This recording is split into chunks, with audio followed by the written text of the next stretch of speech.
Get your whites white. No, I'm not talking about the latest detergent to get your laundry looking white. In fact, I'm going to be talking about how to get your real estate photos white balance looking correct when you come to edit in Photoshop and Lightroom.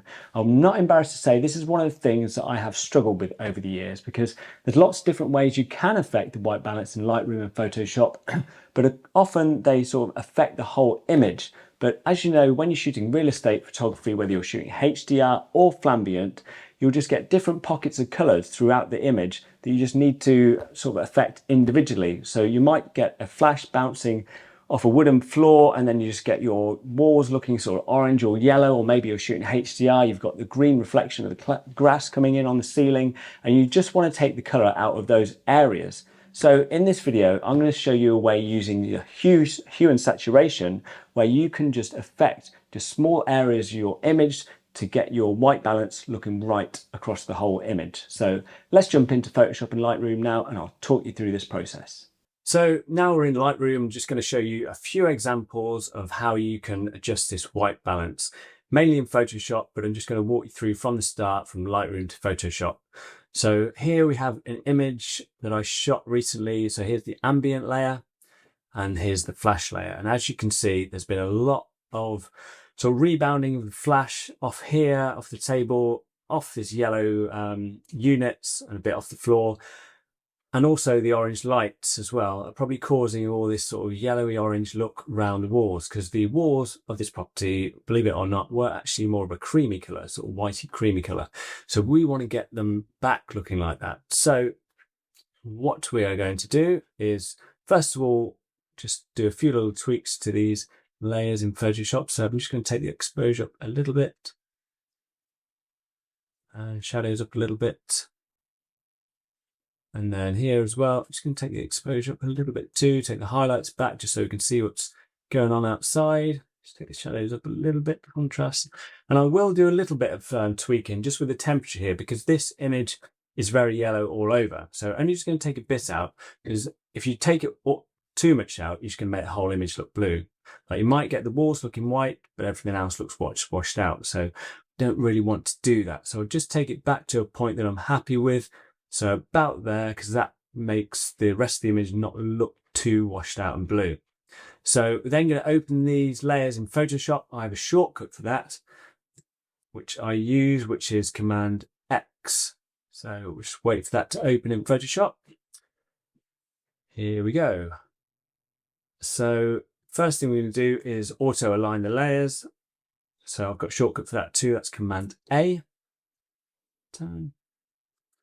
And then we're going to do our luminosity mask, which I've got another video for about this. I'm not going to run through it all now, but basically it's a quick way of sort of layering your ambient and flash shots together so they look nice and natural. So it's a little sort of function key shortcut. So I use function F2, and there we go. Sort of flip between that, that's a flash shot, and then that's with our action done. So already looking pretty good. I'll just take the opacity down on that layer just so it's a little bit brighter. And that's not bad, but like I say, we still do have some of this color cast going on in the ceiling, particularly around the walls a bit. And so we want to get rid of that.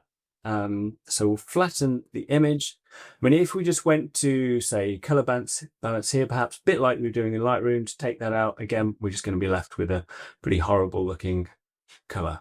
So what we're going to do, I'll get rid of that color balance layer. And then we're going to open a new layer of hue saturation. And then a hue saturation, we're going to click on the mask, and then go down to color range. Then make sure you've got this little eyedropper tool selected just here. And then here we've got fuzziness and range. And I leave the range on 100%.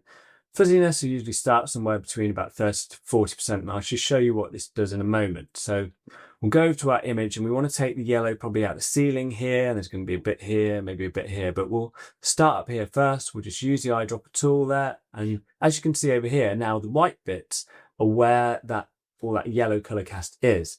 So to be honest, that's quite good like that. But if we took it all the way up like this, you see, it shows it all around the image, and we don't really want to take it out or too much out of everywhere, as you'll see in a minute. It'll start making other areas look a bit washed out, which we don't want to. So we're just going to take that back. So it's just kind of around the ceiling area. Take this back a little more. So probably about there, okay?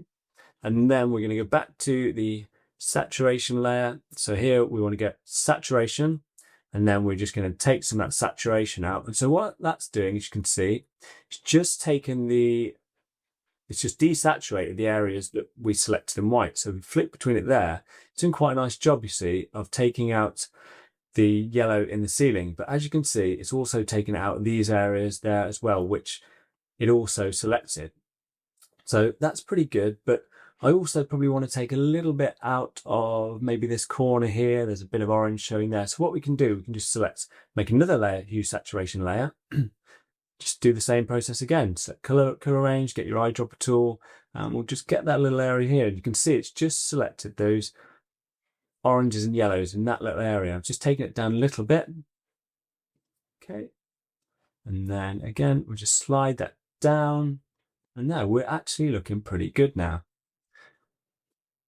To be honest, possibly wouldn't take too much out. I mean, there is a bit of yellow going on here, but I mean, that was the orange light. So it just depends how far you want to go with this. I mean, we'll just give that a go. But the thing is with that, it might take too much out across the whole scene.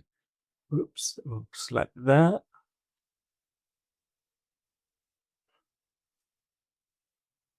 Take that down, and that's all right. The thing is, we don't want to make it look too washed out and grey, but to be honest, I'm pretty happy with that. So I'm just going to flatten that now.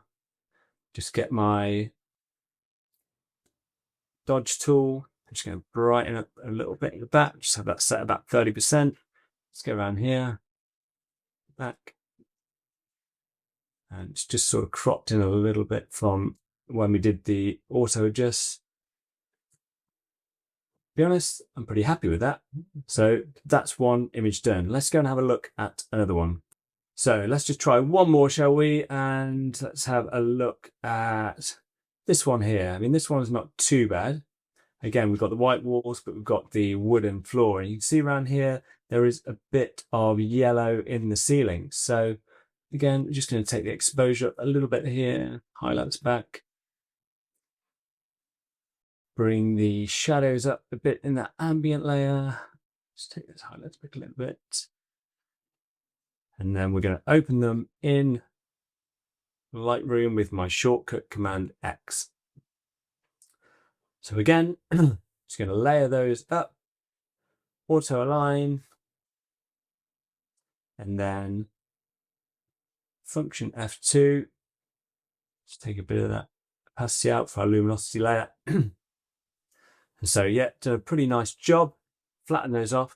But as I say, this has left a bit of an orange tint from where the flash has reflected off the floor. So we're going to choose hue and saturation again. Click the mask tool there. Select color range. Get our eyedropper tool there. I'm going to go over here, select that area there. But that's too much. Like I say here, we're going to take... Actually, I'll just show you what happens if you do have too much. So we'll select that and we'll take the saturation down. And as you can see, it's taken a bit too much out of the floor. So I'm just going to go back, do that again. So we get color range, select here, just take that down around there because we don't want the color taken out of the floor. Take that saturation down, and as you can see, it's done a pretty good job of taking the yellows out of the ceiling. So if you just flick between that, you can see the difference there. It's pretty subtle, but you can see a noticeable difference. And I just think that's such a quick and easy way of just taking some of the unwanted colors out of your whites selectively in sort of certain areas where you don't want it in. So I hope that really helps you guys, as to be honest, I found this, when I found out about this, it just made my photos look so much better. And like I say, if you want to find out how to do the luminosity mask, which I was doing, you can watch this video here. But all the best, guys, and thanks for watching.